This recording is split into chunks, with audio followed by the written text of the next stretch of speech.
Hey there, I'm Zai, and like many of you, there was a time when I thought that making more money would magically fix all my financial problems. But guess what? Even after I started earning a better income, I wasn't feeling wealthy. I was still anxious about bills, savings, and my future. I wasn't financially free. That feeling didn't change until I realized there were 7 key money mistakes I was making, mistakes that were trapping me in a cycle of financial stress. Today, I'm going to walk you through those mistakes and show you how to overcome them. Whether you're just getting by or already earning a decent salary, these points are critical to achieving real financial freedom. 1. Track your money. When I first started managing my money, my biggest issue was not knowing exactly where it was going. I didn't have a clear picture of where my money was going. I'd make a plan, but expenses always seemed to come up unexpectedly, and my budget would get messy. Sound familiar? The game changer for me was taking the time to watch how I spend. I started to understand where my money was flowing. Money's first job is to cover the essentials, right? So, knowing how much you spend on average each month is crucial. Now, I'm not someone who loves tracking every penny. I started using digital tools like e-wallets or apps that automatically track my spending. Or, you can try using cash. If you spend $200 in cash in a week, you can estimate that your monthly routine expenses will be around $800. Add in rent, insurance, and other regular bills, and you'll have a clearer idea of your total monthly spending. You can also use apps, spreadsheets, or just a notebook. The point is, knowing your financial situation is the first step to controlling it. 2. Build an emergency fund. Picture this, a sudden car accident. You're not only dealing with physical recovery, but also the financial headache of towing fees, car repairs, and medical bills. If all your money is tied up in investments, can you quickly turn it into cash to handle the situation? Probably not, and no bank is going to wire you money in an hour. Even though many financial experts say not to keep too much cash and to invest instead, life happens. Emergencies happen. Without enough cash on hand, you'll struggle to cover these unexpected expenses. Having an emergency fund is like having a financial safety net. It's not about keeping large sums of cash, but enough to manage the curveballs life throws your way.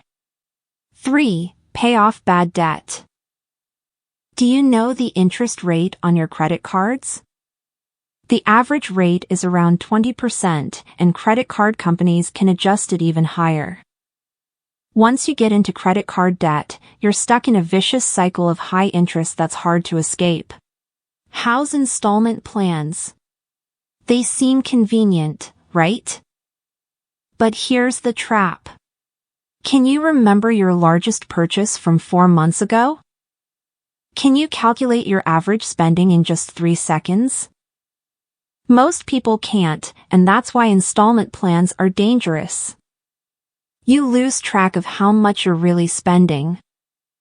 If your payments plus current spending go over your budget for just 1 month, you could easily end up in credit card debt. Add in high interest, and suddenly things get much worse. 4. Invest in yourself. Is a 14% raise reasonable after 2 years of work experience? Sounds unlikely, right? But inflation has been averaging around 7% annually in recent years, so after 2 years, that's a 14% increase in living costs. If you don't increase your income, you'll feel the squeeze, and your quality of life will go down. This is why it's important to invest in yourself, whether that's gaining new skills, getting certifications, or learning something new. This will give you the leverage to negotiate higher pay and stay ahead of inflation. 5. Focus on long-term investments. I used to think that day trading stocks would lead to quick profits.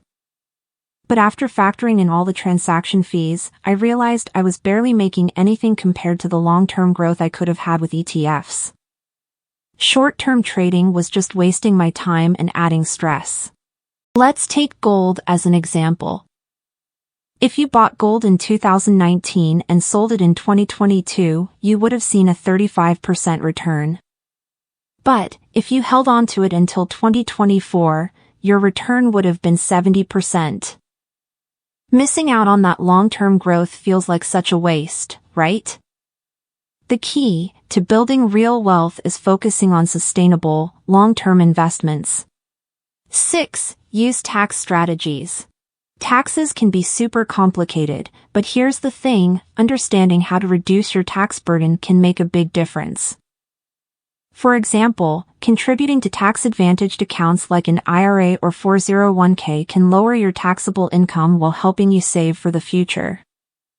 Other things like mortgage interest can be deductible. Small strategies like this can keep more cash in your pocket and make a huge difference over time. So, take the time to understand the tax rules that apply to you and use them to your advantage. 7. Educate yourself on personal finance.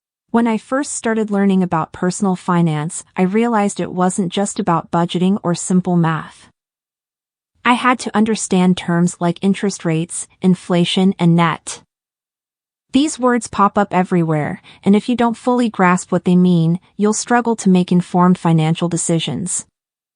Back to 2020, when the pandemic broke, the economy was hit hard, so I decided to save more and reduce my investments.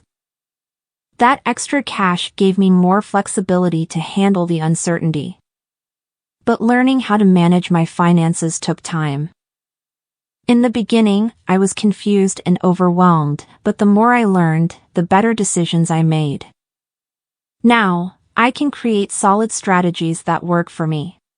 To recap, 1. Track your money. 2. Build an emergency fund. 3. Pay off bad debt. 4. Invest in yourself. 5. Focus on long-term investments. 6. Use tax strategies. And 7. Educate yourself on personal finance. Take some time to sit down and figure out where your financial issues are coming from. Analyze your spending, your debt, and your saving habits. It may not happen overnight, but by making small changes and avoiding these common money mistakes, you can absolutely achieve financial freedom. Remember, it's not about how much you make, it's about what you do with it. You've got this. If you found this video helpful, please give it a thumbs up, or keep following and hit the notification bell so you'll be the first to know when there's an update.